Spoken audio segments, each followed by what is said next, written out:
Hi everyone, it's Emma. So today I'm going to be talking about some things I wish I knew before going to Queen's University. Okay. Also, just keep in mind that everything I say in this video is my opinion, and none of these views are reflecting Queen's University. They're just mine as an individual, as Emma Nicole. So a piece of advice I would give is, I don't know if anyone's told you this, but high school is very different from university. University involves applying yourself in different ways.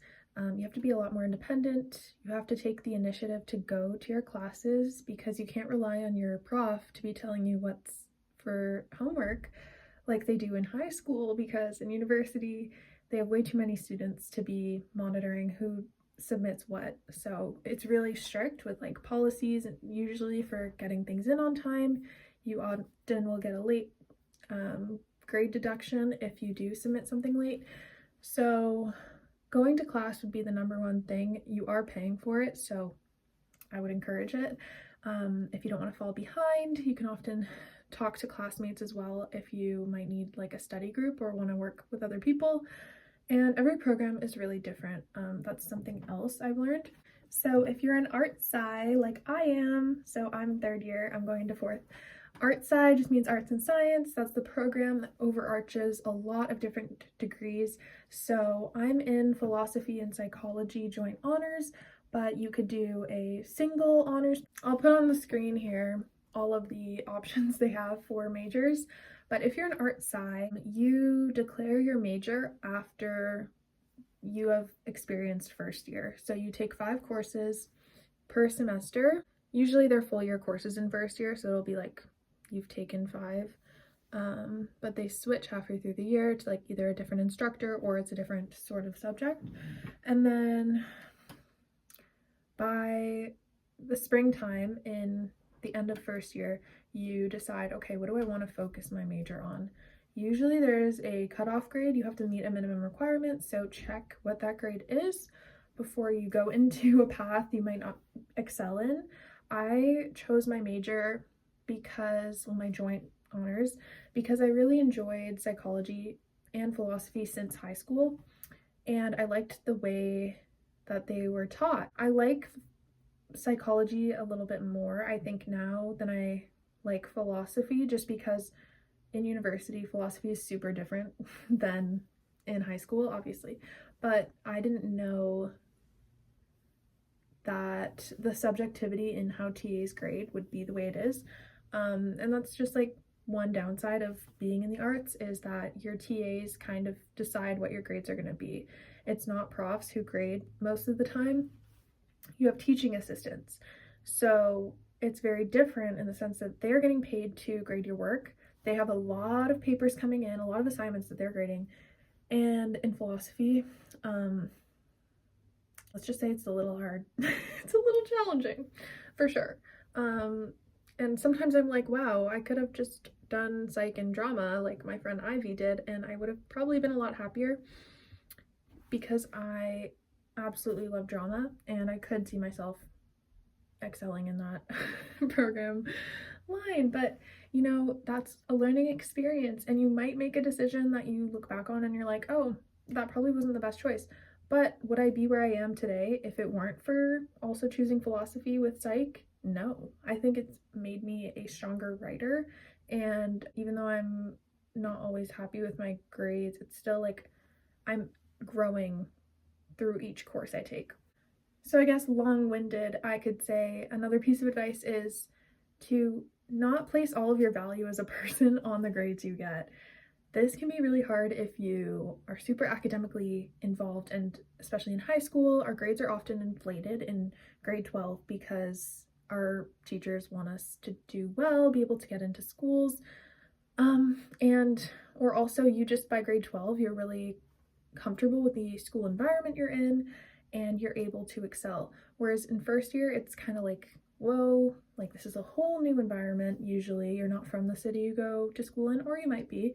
But either way, it's a different learning style. So there is a learning curve, and your grades will likely drop. Like your average, if it doesn't drop in first year, it'll drop in second year. Like it's pretty common, I'd say, among most students. for the super intelligent students who always get 4.0s or 4.5 GPAs, like they're a different breed. I've never been like that, but I still think I commend them. Great, that's amazing. I wish I was you. But yeah, like everyone's different, so do not place so much importance on your grades, because while you are there to get learning out of it, it's also like the people you meet and the experiences you have are going to shape you as a person. So it's not all or nothing. Your grades are not all that matter, while they are very important, I would say. And I'm sure there are also people who have like parental pressures or family pressures, and that can be super hard if you're you're relying on getting good grades to either support your family or impress them. Like you need some sort of baseline average to tell them that you're doing well.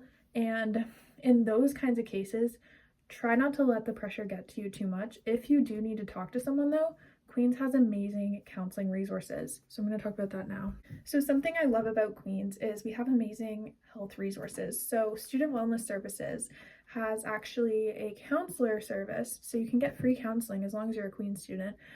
They have walk-ins and they book appointments. So I think they're open weekdays and you can go in. I'll have to put the hours on the screen as well. I don't know them exactly. But yeah, I've spoken to counselors there. They're kind of like therapists and they're so helpful.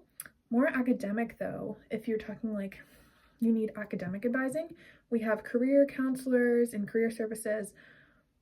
Excuse me. We have academic advisors as well. We have PASS, so Peer Academic Success Services. PASS. We have SAS, which is Student Academic Success Services, and they're all mostly run by volunteer students who want to help. There's tutoring services.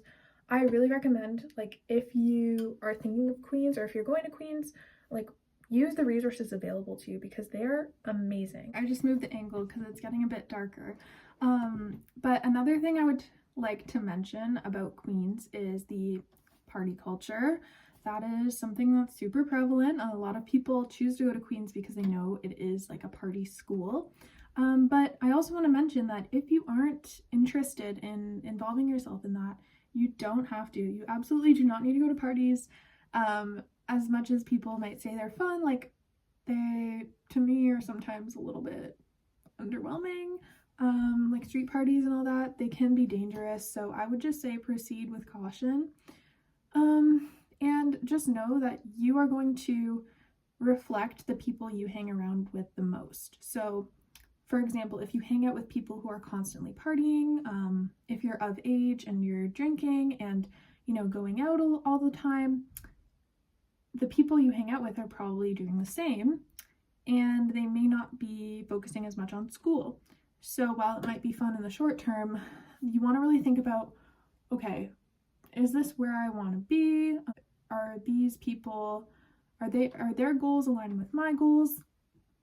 And honestly, I think being nerdy and focusing more on school is a little bit, it's probably going to help you a bit more than partying all the time. Obviously, have your fun, to each their own. And I'm not going to say I never partied, like clearly I have, but I would say in moderation is best. Then another thing I want to talk about is the amount of clubs we have at Queen's and the diversity that we have. It's amazing. So we have clubs that range from different interests to religions to cultures to activities, and they can also be faculty based, so engineering or commerce. Like there's so much to choose from. I actually was in a cappella in first year, and then in second and third year I was in Queen's Band's cheer. So I did Trillers a cappella, and then I've done Queen's Band's cheer for a couple years, and I loved it. So I would really recommend getting into extracurriculars.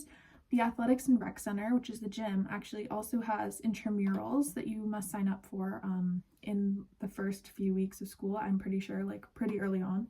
Yeah, getting yourself involved with extracurriculars if you feel you have time. As long as you don't overload yourself. That's something a lot of people do, but if you were able to manage, doing a part-time job in high school or extracurriculars, you should be able to manage during university. I really recommend it. As long as you, even if you try things out maybe in the first month or so, and if you find you're in a club and you just hate it, like if you really don't like it, that's okay, you can leave, like they're not. But really put yourself out there. You're only going to be in university once, at least for undergrad. Who you were in high school is a different version of yourself, so you can really rebrand when you go to university. Like, it's perfect for that. You're gonna meet lots of new people, you might see people you recognize, and that's all part of the fun of it.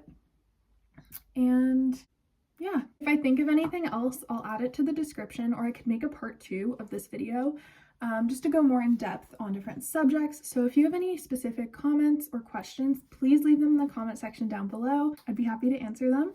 And yeah, so that wraps up my video. Thank you so much for watching. Subscribe. Bye.